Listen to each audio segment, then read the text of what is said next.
ಪ್ರಥಮ ಆದ್ಯತೆ ಸರ್ಕಾರದ ಪ್ರಥಮ ಆದ್ಯತೆ ಶಿಕ್ಷಣ ಆರೋಗ್ಯ. ಶಿಕ್ಷಣದಲ್ಲೂ ತುಂಬ ಜನ ಶಿಕ್ಷಕರಿಗೆ ಸಂಬಳ ಕೊಟ್ಟಿಲ್ಲ, ತುಂಬ ಜನಕ್ಕೆ ಸಂಬಳನೇ ಕೊಟ್ಟಿಲ್ಲ. ಆರೋಗ್ಯ ಇಲಾಖೆಯಲ್ಲೂ ವೈದ್ಯರು ಮತ್ತು ANM ನರ್ಸ್ ಇವರು ಯಾರಿಗೂ ಸಂಬಳ ಕೊಡದೇ ಅವರಿಗೆ ಭಾಳ ಕಷ್ಟದ ಪರಿಸ್ಥಿತಿ ನಿರ್ಮಾಣ ಸರ್ಕಾರ ಮಾಡಿದ್ದಾರೆ. ಏನು ಸೂಕ್ಷ್ಮತೆಯೇ ಇಲ್ಲ. ಇವರಿಗೆ ತಿಂಗಳಿಗೆ ಸಂಬಳ ಕೊಡಬೇಕು ಅಂತ ಪರಿಜ್ಞಾನವೂ ಇಲ್ಲ ಅಂದರೆ ಆಶ್ಚರ್ಯ ಆಗುತ್ತೆ. ನಾವು ಮೊದಲೇ ಕೊಡೋಂಥ ಸಂಬಳ ಭಾಳ ಕಮ್ಮಿ ಸಂಬಳವನ್ನು ಕೊಡ್ತಾ ಇದ್ದೀವಿ. ಸೊ ಸಂಬಳವನ್ನು ಕನಿಷ್ಠ ಕೊಡ್ತಿರೋದನ್ನು ಕಾಲಕ್ಕೆ ಕೊಡುವಂಥ ಜವಾಬ್ದಾರಿ ಇವತ್ತು ಇಲಾಖೆ ಮೇಲಿರುತ್ತೆ. ಇವತ್ತು ರಾಜೀನಾಮೆಯನ್ನು ಇವಾಗಲೇ ತುಂಬ ಕಡೆ ವೈದ್ಯರ ಕೊರತೆ ಎದ್ದು ಕಾಣುವಂಥದ್ದಾಗ್ತಿದೆ. ಹಾಗಾಗಿ ನಾವು ಸರ್ಕಾರಕ್ಕೆ ಈ ತಕ್ಷಣ ಈ ರೀತಿ ಬೇಜವಾಬ್ದಾರಿಯಾಗಿ ಔಷಧಿಗೂ ಕೊರತೆ, ಮೊದಲು ಸರ್ಕಾರದಲ್ಲಿ 800 ಔಷಧಿಯನ್ನು ಒದಗಿಸ್ಲಿಕ್ಕೆ ನಿಯಮ ಇತ್ತು. ಈಗ 800ರಿಂದ 1200 ಮಾಡಿದ್ದಾರೆ. 800ರಿಂದ 1200 ಮಾಡಿದ್ದಾರೆ. ಅಲ್ಲಿ ನೋಡಿದ್ರೆ ಬರೀ 200 ಮಾತ್ರೆ ಔಷಧಿ ಮಾತ್ರೆ ಲಭ್ಯ. ಈ ಮುಂಚೆ ಕೊಡಬೇಕಾಗಿದ್ದು 800 ಕೊಡಲಿಕ್ಕೆ ಮಿನಿಮಮ್ ಅಂದರೆ essential, very essential, most essential ಅಂತ 3 ವರ್ಗೀಕರಣವನ್ನು ಮಾಡಿಕೊಂಡಿದ್ದಾರೆ. 800 ಔಷಧಿ ಮಾತ್ರೆಗಳ ಅದರಲ್ಲಿ 200 ಇದೆ. ಇತ್ತೀಚೆಗೆ ಕೆಲವು ತಿಂಗಳ ಹಿಂದೆ ಅದನ್ನು 800ರಿಂದ 1200 ಮಾಡಿದ್ದಾರೆ. ಮತ್ತು ಅದರ ಮೇಲೆ ಹೊರಗೆ ಔಷಧಿಯನ್ನು ಬರ್ಕೊಡಬಾರ್ದು, ಔಷಧಾಲಯ ಇರಬಾರ್ದು, ಇವರೂ ಕೊಡಲ್ಲ, ಕಮ್ಮಿ ದರದಲ್ಲಿ ಕೊಂಡ್ಕೊಳ್ಳೋಕೆ ಬಿಡಲ್ಲ, ಬರ್ಕೊಡೋಕೆ ಬಿಡಲ್ಲ. ಪೇಷಂಟ್ ಏನು ಮಾಡಬೇಕು? ಸುಮ್ಮನೆ ಇವರನ್ನು ನೋಡ್ಕೊಂಡು ಹೋಗ್ತಾ ಇರಬೇಕಾ? ಡಾಕ್ಟ್ರೂ ಇಲ್ಲ, ಔಷಧಿ ಇಲ್ಲ, ಎಕ್ಸ್ರೇ ಇಲ್ಲ, ಲ್ಯಾಬ್ ಇಲ್ಲ, ಏನಿದೆ? ಬೋರ್ಡ್ ಒಂದು ಇರ್ತದೇನೋ, ಕೆಲವು ಕಡೆ ಅದನ್ನು ಕಿತ್ಕೊಂಡು ಹೊಟ್ಟೋಗಿರ್ತದೇನೋ.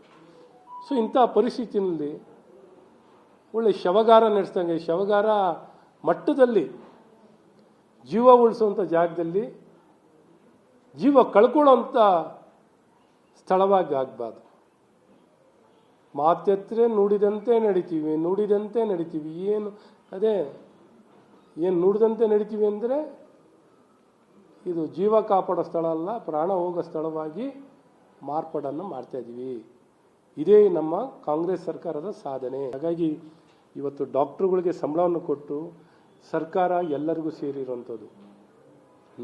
ನಿಮ್ಮಲ್ಲಿ ಸವಿನಯವಾಗಿ ಪ್ರಾರ್ಥಿಸ್ತೀನಿ, ಸನ್ಮಾನ್ಯ ಮುಖ್ಯಮಂತ್ರಿಗಳೇ, ದಯವಿಟ್ಟು ನಿಮ್ಮ ಅಧಿಕಾರದ ಗೊಂದಲಗಳಿಂದ, ನಿಮ್ಮ ಎಲ್ಲ ಗೊಂದಲಗಳಿಂದ ನೀವೇನಾರು ಮಾಡ್ಕೊಳ್ಳಿ, ಆದರೆ ಆಡಳಿತ ಕುಸಿಬಾರ್ದು. ಜನ ಎಲ್ಲಿಗೆ ಹೋಗಬೇಕು? ನಿಮಗೆ ಇಂಥ ದೊಡ್ಡ ಬಹುಮತ ಕೊಟ್ಟಿದ್ದಾರೆ. ಇಷ್ಟು ದೊಡ್ಡ ಬಹುಮತ ಕೊಟ್ಟು ಭಾಳ ಪ್ರೀತಿಯಿಂದ 35 ವರ್ಷದ ನಂತರ ಯಾವಾಗಲೂ ಬಡಾಯಿ ಕೊಚ್ಕೋತಾ ಇರ್ತೀರ.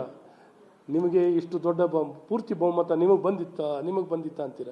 ಇವತ್ತು ನಿಮಗೆ ಬಂದಿದೆ, ಏನು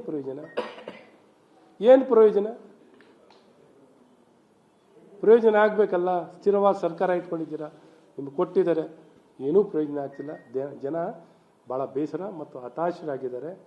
ದಯವಿಟ್ಟು ಜವಾಬ್ದಾರಿಯುತವಾಗಿ ನಡ್ಕೊಳ್ಳಿ. ಇಂಥ ಯಾರೇ ಇರಲಿ, ಸರ್ಕಾರಕ್ಕೆ ಅವಮಾನ ಅಂದರೆ ಇಡೀ ಸಮಾಜಕ್ಕೆ, ಇಡೀ ರಾಜ್ಯಕ್ಕೆ ಅವಮಾನ. ಇಂಥ ಅವಮಾನ ಆಗುವಂಥ ಪರಿಸ್ಥಿತಿಯನ್ನು ರಾಜ್ಯಕ್ಕೆ ಅಂಥ ಸೌಭಾಗ್ಯ ಕೊಡಬೇಡಿ ಅಂತ ಮತ್ತೊಮ್ಮೆ ಒತ್ತಾಯವನ್ನು ಮಾಡಿ, ಎಲ್ಲಾದ್ರೂ ಸುಳ್ಳು ನುಡಿದಂತೆ ನಡೆಯಲ್ಲ. ನೀವು ಗೃಹಲಕ್ಷ್ಮಿಯಲ್ಲೂ ಡುಬು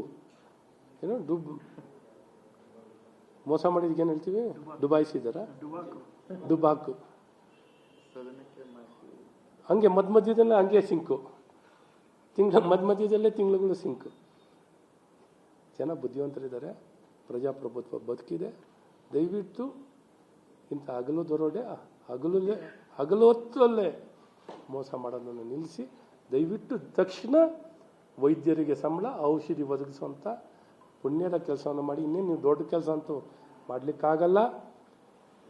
ನಡೆಸೋಕೆ ಇರೋಂಥ ವ್ಯವಸ್ಥೆ ನಡೆಸುವಂಥ ಪ್ರಯತ್ನ ಮಾಡಿ ಅಂತ ನಿಮ್ಮಲ್ಲಿ ಸವಿನಯವಾಗಿ ಪ್ರಾರ್ಥಿಸುತ್ತೇನೆ.